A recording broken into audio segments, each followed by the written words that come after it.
Docela dlouho jsem čekal, jakou uvede Apple náhradu, protože se proslýchaly zvěsti, že by Apple měl uvést na trh nějakou novou myš. Ta nakonec přišla v podobě Magic Mouse, ovšem ta mě nějak příliš nezaujala, hlavně proto, že chci, aby myš dobře padla do ruky, nejlépe, aby se dalo používat pravé tlačítko bez toho, aniž by se musel zvedat levý prst, což podle videí Magic Mouse stále neumí. Navíc jí ubyly ty přídavná tlačítka z boku a tady, dají se tam používat gesta, ale myslím si, že je lepší použít tlačítka, která jsou na té myši přímo k dispozici. A hlavní důvod, proč nechci používat bezdrátovou myš, je, abych se nemusel starat o baterky.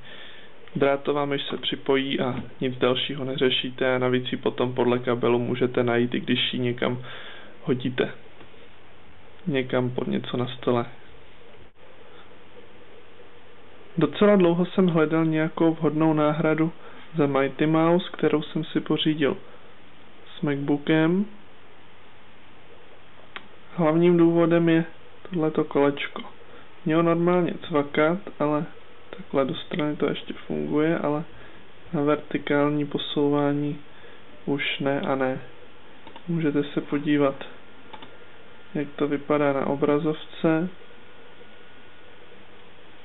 Prostě nikam se s ním nedostanu, když to zúžím. Tak, do stran, jo, ona se zúžila stránka. Tak, do stran se sice posouvat dá, ale nahoru a dolů, což je mnohem důležitější, ne. Už jsem před časem ukazoval video o čištění Mighty Mouse, což samozřejmě pomáhá, ale není to na pořád. Pomáhá krátkodobě a po nějaké době musíte čištění opakovat.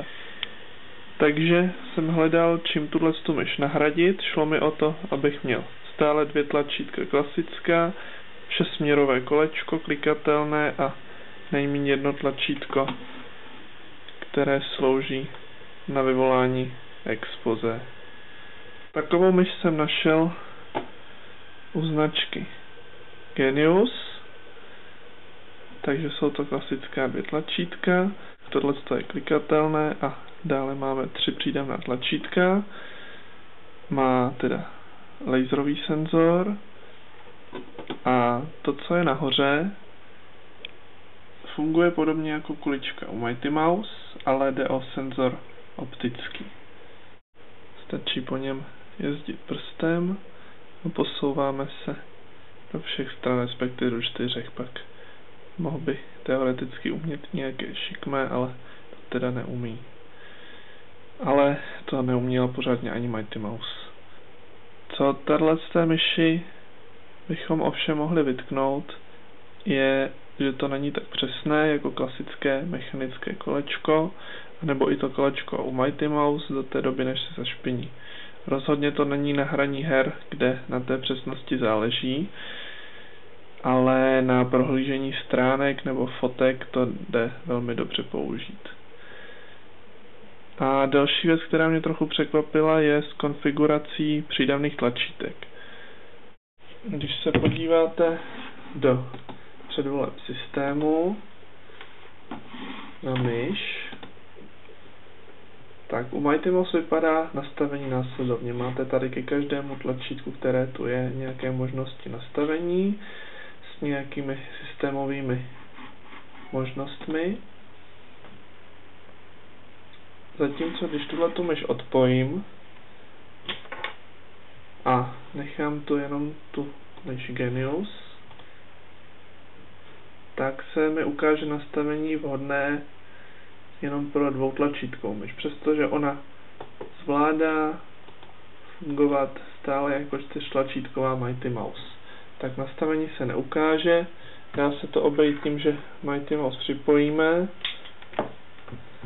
musí se z toho nastavení vylézt, zase se vrátit, dokonce, jo, už to načetlo, chvilku to trvá.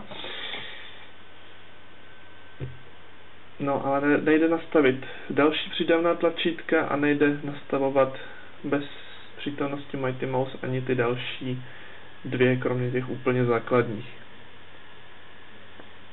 To bez instalace ovladače, takže bylo nutné na instalaci ovladač k té myši, který tady přidal vlastní menu. Dokonce funguje v češtině a je tady ke každému tlačítku nějaké možnosti nastavení. Jo, taky docela zvláštní věc k instalaci tohohle programu. Bylo po něm, když jsem ho nainstaloval, bylo potřeba restartovat počítač. A potom už přestala úplně fungovat a musel jsem ji vypojit a zapojit a pak teda už šla normálně. Respektive to znamená levé, pravé tlačítko a zbytek jsem musel teprve nastavit. A tady teda jsou jiné možnosti, než jsou ty systémové, to znamená, nemůžete tady hledat expoze, dashboard nebo něco takového. Ovšem naštěstí tuším, že od Leoparda je možné najít expoze i dashboard jako aplikaci, normálně ve složce Applications. Ovšem už se tady nenajdou ty další možnosti, jako je u expoze zobrazení oken pouze od jednoho programu, anebo zobrazení plochy. A zatímco u expoze funguje to tlačítko celkem normálně, jako bych to čekal u Mighty Mouse.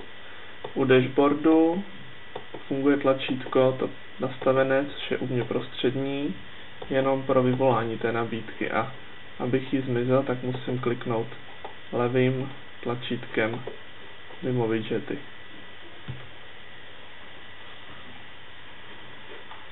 Takže určitě existují klady této náhrady, určitě existují zápory, ale u mě teda bych řekl, že převážily klady.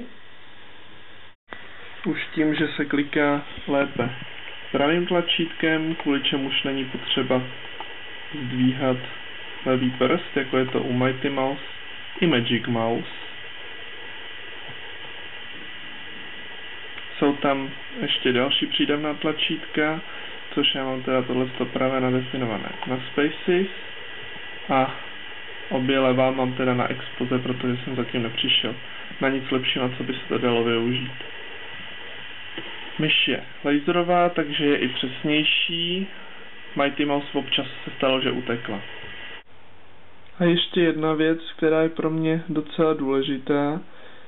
Když teda myš svítí, byl bych rád, aby se při uspání počítače zhasla, protože už jsem taky viděl myši, který dokonce i když byl počítač úplně vyplej, tak zůstávaly svítit.